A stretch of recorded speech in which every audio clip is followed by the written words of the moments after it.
I am doctor Nabila Faisal. Welcome to my YouTube channel. आज मैं high blood pressure के बारे में बात करने जा रही हूँ। इस कॉल्ड हाइपरटेंशन। जब आपके ब्लड वेसल्स में ब्लड का जो है वो प्रेशर ज्यादा हो जाता है तो उसे हम हाइपरटेंशन कहते हैं, यानी कि हाई ब्लड प्रेशर। और ये हमारे घर में तकरीबन 10 में से 6 अफराद के मसाइल में शामिल है। अब सबसे पहले जो मैं आपसे बात करना चाहूंगी कि हाई ब्लड प्रेशर की रेंज क्या होती है। एक नॉर्मल जो ब्लड प्रेशर की रेंज है वो है 120/80, यानी कि सिस्टोलिक ब्लड प्रेशर जो है वो 120 तक होता है और डायसिस्टोलिक जो है वो 80 तक होता है, यानी कि 120/80। इसके अलावा 110/70 ये भी हमारा नॉर्मल ब्लड प्रेशर है। 100/70 ये भी हमारा नॉर्मल ब्लड प्रेशर में ही शामिल होता है। अब हमारी जानने की वजूहत ये है कि हमारे इस टॉपिक को और इस टॉपिक पे वीडियो बनाने की वजह यह है कि कब मेडिसिन शुरू करनी चाहिए हाई ब्लड प्रेशर की।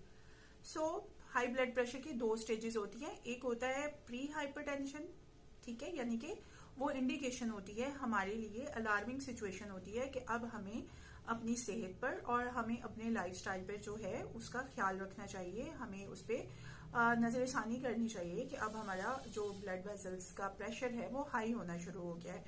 तो उस रेंज में हमारा ब्लड प्रेशर जो होता है वो 130/90 तक रहता है, यानी कि 130/90 के दरमियान काउंट होता है। तो ये प्री हाइपरटेंशन स्टेज होती है। और प्री हाइपरटेंशन स्टेज को आप कंट्रोल कर सकते हैं by your diet, by changes of your physical activity. यानी कि बिल्कुल मैं ये नहीं कह रही कि 130/90 आपका ब्लड प्रेशर हुआ तो आप जाकर जो है वो मेडिसिन लेना शुरू कर दें। ये आप अपनी डाइट प्लान को थोड़ा सा चेंज करें। एक तो सबसे पहले जो है आप अपनी ग़िज़ा में जो नमक और चिकनाई वाली चीज़ों को कम कर दें, बहुत ज़्यादा कम कर दें।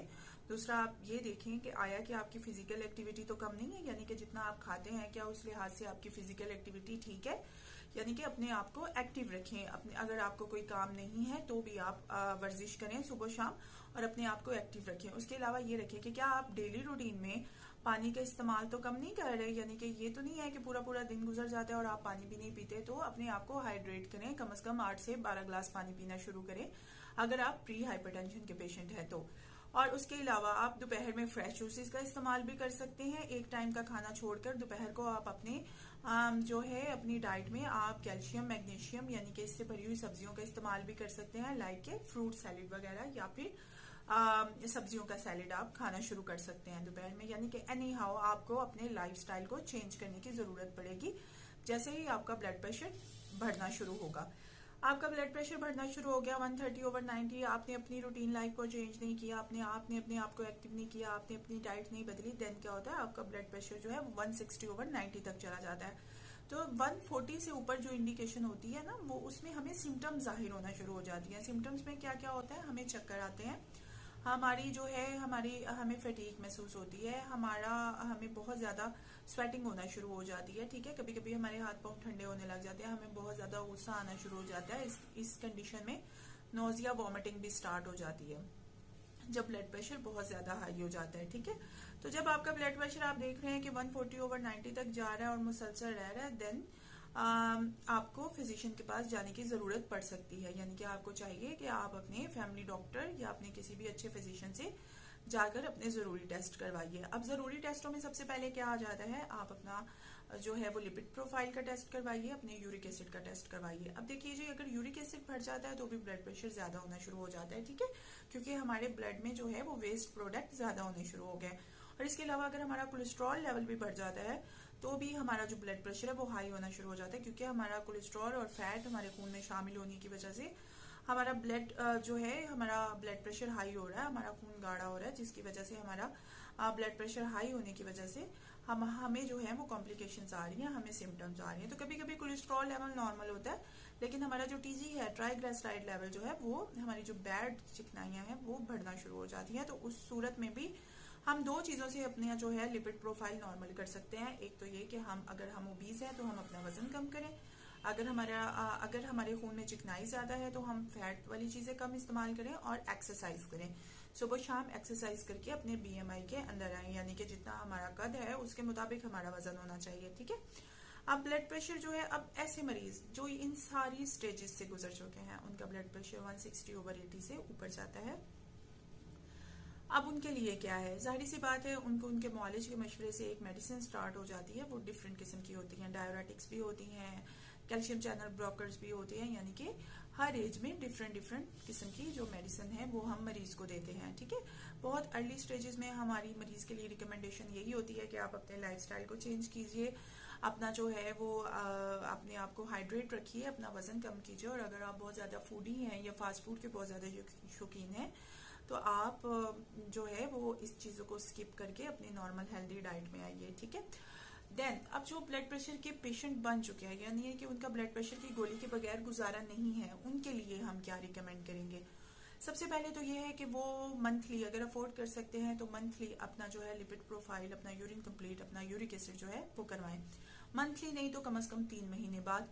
उनकी ग़िज़ा में जो शामिल होना चाहिए, उनकी ग़िज़ा में एक्स्ट्रा फैट वाली चीज़ें शामिल नहीं होनी चाहिए। वो जो है वो बीफ नहीं खा सकते, वो बहुत ज़्यादा मिकदार में जो है वो ऐसी चीज़ें नहीं खा सकते कि जिसमें फैट ज़्यादा है, वो फ्राइड चीज़ें नहीं खा सकते। ठीक है, वो ज़्यादा ऑयली चीज़ें नहीं खा सकते। ठीक है, इसके अलावा जो है वो कोई ऐसी चीज़ नहीं खा सकते यानी कि जो उनका ब्लड प्रेशर को बढ़ाए, यानी कि जो उनके जिस्म के अंदर हीट ज़्यादा प्रोड्यूस करे या उनका ब्लड प्रेशर जो है उसकी क्वांटिटी को बढ़ाए या उसके ब्लड प्रेशर की रीडिंग को तेज़ करे। अब सबसे पहले हमने क्या करना है, जो हाई ब्लड प्रेशर के हमारे घर में पेशेंट है, कोशिश करें कि उनको हाइड्रेट रखें। उनको अगर वो शुगर के पेशेंट नहीं है तो उनको फ्रेश जूसेस जो है वो डेली बेसिस पे बना के दें। अब फ्रेश जूसेस में क्या आ जाता है, गाजर का जूस, मौसम्मी का जूस, गन्ने का रस, बहुत सी ऐसी चीज़ें आ जाती हैं जो आप अफोर्ड कर सकते हैं। उसके अलावा उन्हें मिल्क शेक से थोड़ा सा परहेज करवाएं, यानी कि मिल्क में भी थोड़ा बहुत फैट होता है, यानी एक ग्लास दूध हर इंसान को नॉर्मल है, उसका कोई नुकसान नहीं है। एक ग्लास दूध आप अपने पेशेंट को दे सकते हैं उसकी ऊपर वाली बलाई उतार के। इसके अलावा डाइट में आप उसको अमरूद के अलावा आप आड़ू, अनार, सेब, इसका इस्तेमाल आप उनको रूटीन में करवा सकते हैं। अलबत्ता केले और अंगूर से थोड़ा सा हम उनको कहते हैं कि वो थोड़ा सा परहेज करें।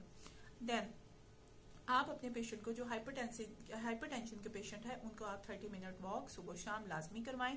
कोशिश करें उनको तली हुई फ्राइड आइटम्स ना दें। सुबह के टाइम उनको वो पराठा नहीं खा सकते, वो अपना सिंपल एक खुश्क रोटी सालन के साथ खा सकते हैं। पानी का ज़्यादा इस्तेमाल कर सकते हैं, वो दही का इस्तेमाल कर सकते हैं। वो वीक में 2 दफ़ा चावल खा सकते हैं, लाइक के पूरी मेंटेनेंस के साथ। लेकिन आप कोई भी हाई ब्लड प्रेशर के पेशेंट को ये रिकमेंड नहीं कर सकता कि वो अपनी मेडिसिन छोड़ दे विद मेडिकेशन, क्योंकि अब वो एक हाई ब्लड प्रेशर का पेशेंट है और कभी कभी हमें जो है एंटी एपिडेमिक ड्रग्स भी साथ इस्तेमाल करवानी चाहिए। जैसे ही अगर वो उस मरीज का कोलेस्ट्रॉल हाई है, अगर उसका ब्लड प्रेशर जो है वो डिहाइड्रेशन की वजह से ज़्यादा हो रहा है, तो हम उसको हाइड्रेट रखिए, पानी का ज़्यादा इस्तेमाल कीजिए। हाई ब्लड प्रेशर का पेशेंट, उसके लिए मेडिसिन ज़रूरी है, अदरवाइज इसके लिए लाइफ थ्रेटन जो है वो असरात हमारी ज़िंदगी पे आ सकते हैं। हाई ब्लड प्रेशर के पेशेंट को स्ट्रोक हो सकता है, फालिज हो सकता है, हार्ट अटैक हो सकता है, किडनी फेलियर हो सकता है, किसी भी किस्म की पालसी हो सकती है, फिट्स आ सकते हैं। ठीक है, आज की इस वीडियो में मेरा जो टॉपिक है, आसान लफ्ज़ों में आपको समझाने का जो मेरी वीडियो थी वो सिर्फ ये थी कि जो आपके हाई ब्लड प्रेशर के पेशेंट हैं, आप उनकी मेडिसिन का ख्याल रखिए। सुबह शाम उनकी मेडिकेशन जो है वो जिस तरह आपके फैमिली फिजिशियन ने आपको रिकमेंड की है उसी तरह से आप उसको दीजिए। इसके अलावा कुछ कोशिश भी कीजिए कि जो उनके रिस्क फैक्टर हैं वो साथ साथ कम होते जाएं।